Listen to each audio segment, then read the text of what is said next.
श्रीमद्भागवत महापुराण 23वां अध्याय कंदर्प और देवहूति का विहार। श्री मैत्री जी ने कहा, विदुर जी, माता पिता के चले जाने पर पति के अभिप्राय को समझ लेने में कुशल साध्वी देवहूति कंदर्प जी की प्रतिदिन प्रेम पूर्वक सेवा करने लगी, ठीक उसी तरह जैसे श्री पार्वती जी भगवान शंकर की सेवा करती हैं। उसने काम, वासना, दंभ, द्वेष, लोभ, पाप और मद का त्याग करके बड़ी सावधानी और लगन के साथ सेवा में तत्पर रहकर विश्वास, पवित्रता, गौरव, संयम, शुश्रूषा, प्रेम और मधुर भाषण आदि गुणों से अपने परम तेजस्वी पतिदेव को संतुष्ट कर दिया। देवहूति समझती थी कि मेरे पतिदेव देव से भी बढ़कर हैं, इसलिए वह उनसे बड़ी बड़ी आशाएं रखकर उनकी सेवा में लगी रहती थी। इस प्रकार बहुत दिनों तक अपना अनुवर्तन करने वाली उस मनुपुत्री को व्रत आदि का पालन करने से दुर्बल हुई देख देव ऋषि श्रेष्ठ कंदर्प को दयावश कुछ खेद हुआ और उन्होंने उससे प्रेम गदगद वाणी में कहा। कंदर्प जी बोले, मनुनंदिनी, तुमने मेरा बड़ा आदर किया है। मैं तुम्हारी उत्तम सेवा और परम भक्ति से बहुत संतुष्ट हूँ। सभी देहधारियों को अपना शरीर बहुत प्रिय एवं आदर की वस्तु होता है, किंतु तुमने मेरी सेवा के आगे उसके क्षीण होने की कोई परवाह नहीं की। अतः अपने धर्म का पालन करते रहने से मुझे तप, समाधि, उपासना और योग के द्वारा जो भय और शोक से रहित भगवत प्रसाद स्वरूप विभूतियां प्राप्त हुई हैं, उन पर मेरी सेवा के प्रभाव से अब तुम्हारा भी अधिकार हो गया है। मैं तुम्हें दिव्य दृष्टि प्रदान करता हूँ, उसके द्वारा तुम उन्हें देखो। अन्य जितने भी भोग हैं वे तो भगवान श्री हरि के भुकटी विलास मात्र से नष्ट हो जाते हैं, अतः वे इनके आगे कुछ भी नहीं है। तुम मेरी सेवा से भी कृतार्थ हो गई हो। अपने पतिव्रत धर्म का पालन करने से तुम्हें ये दिव्य भोग प्राप्त हो गए हैं, तुम इन्हें भोग सकती हो। हम राजा हैं, हमें सब कुछ सुलभ है। इस प्रकार जो अभिमान आदि विकार हैं, उनके रहते हुए मनुष्य को इस दिव्य भोगों की प्राप्ति होनी कठिन है। कंदर्प जी के इस प्रकार कहने से अपने पति देव को संपूर्ण योग माया और विद्याओं में कुशल जानकर उस अबला की सारी चिंता जाती रही। उसका मुख कंचित संकोच भरी चितवन और मधुर मुस्कान से खिल उठा और वह विनय एवं प्रेम से गदगद वाणी में इस प्रकार कहने लगी। देवहूति ने कहा, द्विज श्रेष्ठ स्वामिन, मैं यह जानती हूँ कि वो कभी निष्फल न होने वाली योग शक्ति और त्रिगुण आत्मी की माया पर अधिकार रखने वाला आपको ये सब ऐश्वर्य प्राप्त है। किंतु प्रभु, आपने विवाह के समय जो प्रतिज्ञा की थी कि गर्भाधान होने तक मैं तुम्हारे साथ गृहस्थ सुख का उपभोग करूंगा, उसकी अब पूर्ति होनी चाहिए, क्योंकि श्रेष्ठ पति के द्वारा संतान प्राप्त होना पतिव्रता स्त्री के लिए महान लाभ है। हम दोनों के समागम के लिए शास्त्र के अनुसार जो कर्तव्य हो उसका आप उपदेश दीजिए और उपटन, गंध, भोजन आदि उपयोगी सामग्रियों भी जुटा दीजिए, जिससे मिलन की इच्छा से अत्यंत दीन दुर्बल हुआ मेरा यह शरीर आपके अंग संग का योग्य हो जाए, क्योंकि आपकी ही बढ़ाई हुई काम वेदना से मैं पीड़ित हो रही हूँ। स्वामिन, इस कार्य के लिए उपयुक्त भगवान तैयार हो जाए, इसका भी विचार कीजिए। श्री मैत्री जी कहते हैं, विदुर जी, कंदर्प मुनि ने अपनी प्रिया की इच्छा पूर्ण करने के लिए उसी समय योग में स्थित होकर एक विमान रचा, जो इच्छा अनुसार सर्वत्र जा सकता था।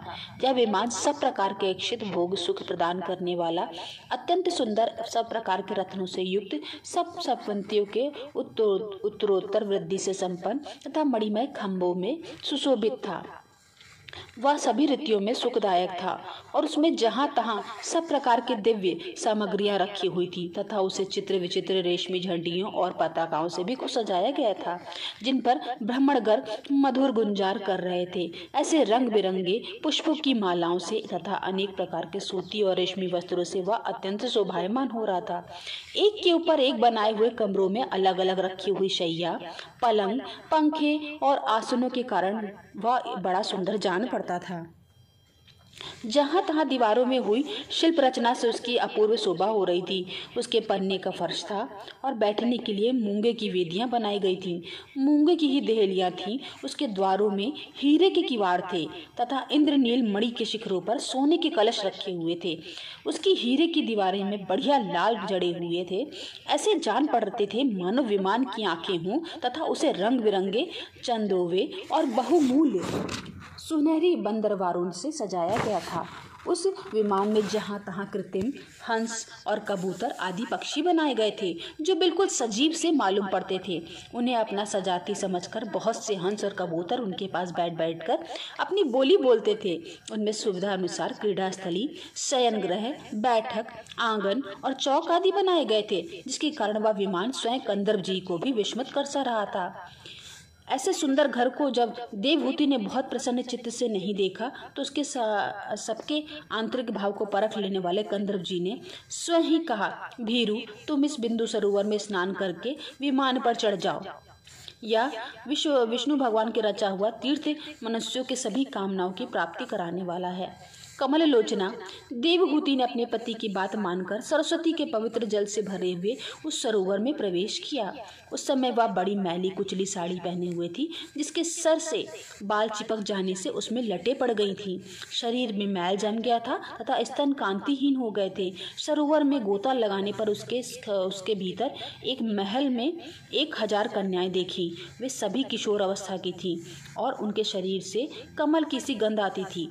देवहूति को देखते ही वह सब स्त्रियां सहसा खड़ी हो गई और हाथ जोड़कर कहने लगी, हम सब आपकी दासियां हैं, हमें आज्ञा दीजिए, आपकी क्या सेवा करें। विदुर जी, तब स्वामिनी को सम्मान देने वाली उन रमणियों ने बहुमूल्य मसालों तथा गंध आदि से मिश्रित जल के द्वारा मनस्वी देवहूति को स्नान कराना तथा 2 नवीन और निर्मल वस्त्र पहनने को दिए। फिर उन्होंने ये बहुत ही मूल्य के बड़े सुंदर और कांतिमान आभूषण, सर्वगुण संपन्न भोजन और पीने के लिए अमृत के समान स्वादिष्ट आसव प्रस्तुत किए। अब देवहूति ने दर्पण में अपना प्रतिबिंब देखा तो उसे मालूम हुआ कि वह भांति भांति के सुगंधित फूलों के हारों से विभूषित है, स्वच्छ वस्त्र धारण किए हुए, उसका शरीर भी निर्मल और कांतिमान हो गया है तथा उन कन्याओं ने बड़े आदरपूर्वक उसका मांगलिक श्रृंगार किया है।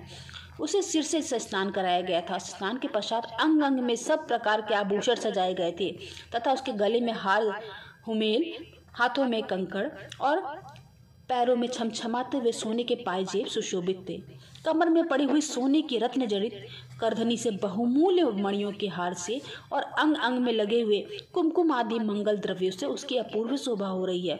उसका मुख सुंदर दंतावली मनोहर भावे, कमल की कली से स्पर्धा करने वाले प्रेम का टाक्षमय सुंदर नेत्र और नीली अलकावली से बड़ा ही सुंदर जान पड़ता था। विदुर जी, जब देवहूति ने अपने पतिदेव का स्मरण किया तो अपने को सहेलियों को सहित वहीं पाया जहाँ प्रजापति कंदर्प जी विराजमान थे। उस समय अपने को सहस्त्र स्त्रियों के सहित अपने प्राणनाथ के सामने देख और उनके इस योग का प्रभाव समझकर देवहूति को बड़ा विस्मय हुआ। शत्रु विजय विदुर, जब कंदर्प जी ने देखा कि देवहूति का शरीर स्नान करने से अत्यंत निर्मल हो गया है और विवाह काल से पूर्व उसका जैसा रूप था उसी रूप को पाकर वह अपूर्व शोभा से संपन्न हो गई है। उसका सुंदर वक्षस्थल चोली से ढका हुआ था। हजारों विद्याधारियां उसकी सेवा में लगी हुई थी तथा उसके शरीर पर बढ़िया बढ़िया वस्त्र शोभा पा रहे थे। तब उन्होंने बड़े प्रेम से उसे विमान पर चढ़ाया। उस समय अपनी प्रिया के प्रति अनुरक्त होने पर भी कंदर्प जी ने महिमा, मन और इंद्रियों पर प्रभुता कम नहीं हुई। विद्याधारियों उनके शरीर की सेवा कर रही थी। खिले हुए कुमुद के फूलों से श्रृंगार करके अत्यंत सुंदर बने हुए विमान पर इस प्रकार शोभा पा रहे थे मानो आकाश में तारागढ़ से घिरे हुए चंद्रदेव विराजमान हो।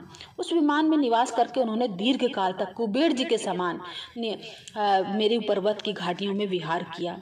ये घाटियां 8 लोकपालों में विहार भूमि हैं। इनमें कामदेव को बढ़ाने वाली शीतल, मंद, सुगंध वायु चलकर इनकी कमनीय शोभा का विस्तार करती हैं तथा श्री गंगा जी के स्वर्ग लोक से गिरने की मंगलमय ध्वनि निरंतर गूंजती रहती है। उस समय भी दिव्य विद्याधारियों का समुदाय उनकी सेवा में उपस्थित था और सिद्धगढ़ वंदना किए करते थे। इसी प्रकार प्राणप्रिया देवहूति के साथ उन्होंने वैश्रम्भक, सुरसन, नंदन, पुष्पभद्र और चैत्ररथ आदि अनेकों देवोद्यानों तथा मानस सरोवर में अनुराग पूर्वक विहार किया। उस कांतिमान और इच्छानुसार चलने वाले श्रेष्ठ विमान पर बैठकर वायु के समान सभी लोकों में विचरते हुए कंदर्प जी विमान विहारी देवताओं से भी आगे बढ़ गए थे। विदुर जी, जिन्होंने भगवान के भयहारी पवित्र पादपाद्यों का आश्रय लिया था, उन धीर पुरुषों के लिए कौन सी वस्तु या स्थिति दुर्लभ है। इस प्रकार महायोगी कंदर्प जी का यह सारा भूमंडल, जो द्वीप वर्ष आदि की विचित्र रचना के कारण बड़ा आश्चर्यमय प्रतीत होता, अपनी प्रिया को दिखाकर अपने आश्रम को लौट आए। फिर उन्होंने अपने ही 9 रूपों में विभक्त करके रति सुख के लिए अत्यंत उत्सुक मनु कुमारी देवहूति को आनंदित करते हुए उसके साथ बहुत वर्षों तक विहार किया, किंतु उनका इतना लंबा समय एक मुहूर्त के समान बीत गया। उस विमान में रति सुख को बढ़ाने वाली बड़ी सुंदर शैया का आश्रय ले अपने परम रूपवान प्रियतम के साथ रहती हुई देवहूति को इतना काल भी कुछ भी न जान पड़ा। इस प्रकार उस कामासक्त दंपति को अपने योग बल से सैकड़ों वर्षों तक विहार करते हुए भी वह काल बहुत थोड़े समय से समान निकल गया। आत्मज्ञानी कंदर्प जी सब प्रकार के संकल्पों को जानते थे, अतः देवहूति को संतान प्राप्ति के लिए उत्सुक देख तथा भगवान के आदेश को स्मरण कर उन्होंने अपने स्वरूप के 9 विभाग किए तथा कन्याओं की उत्पत्ति के लिए एकाक चित्र से अर्धांग रूप में अपनी पत्नी की भावना करते हुए उसके गर्भ में वीर्य स्थापित किया। इससे देवहूति के से एक ही साथ 9 कन्याएं पैदा हुई। वे सभी सर्वांग सुंदरी थी और उनके शरीर से लाल कमल की सी सुगंध निकलती थी। उसी समय शुद्ध स्वभाव वाली सती देवहूति ने देखा कि पूर्व प्रतिज्ञा के अनुसार उसके पति जी संन्यास आश्रम ग्रहण करके वन को जाना चाहते हैं, तो उसने अपने आंसुओं को रोकर ऊपर से मुस्कुराते हुए व्याकुल एवं संतप्त हृदय से धीरे धीरे अधिक मधुर वाणी में कहा। उस समय वह सर नीचा किए हुए अपने नखमणि मंडित चरण कमल से पृथ्वी को कुरेद रही थी। देवहूति ने कहा, भगवान, आपने जो कुछ प्रतिज्ञा की थी वह सब तो पूर्णतः निभा दी, तो भी मैं आपकी शरणागत हूँ, अतः आप मुझे अभयदान और दीजिए। ब्राह्मण, इन कन्याओं के लिए योग्य वर खोजने पड़ेंगे और आपके वन चले जाने के बाद मेरा जन्म मरण शोक को दूर करने के लिए भी कोई होना चाहिए।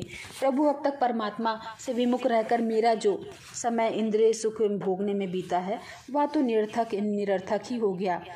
आपके परम प्रभाव को न जानने के कारण ही मैंने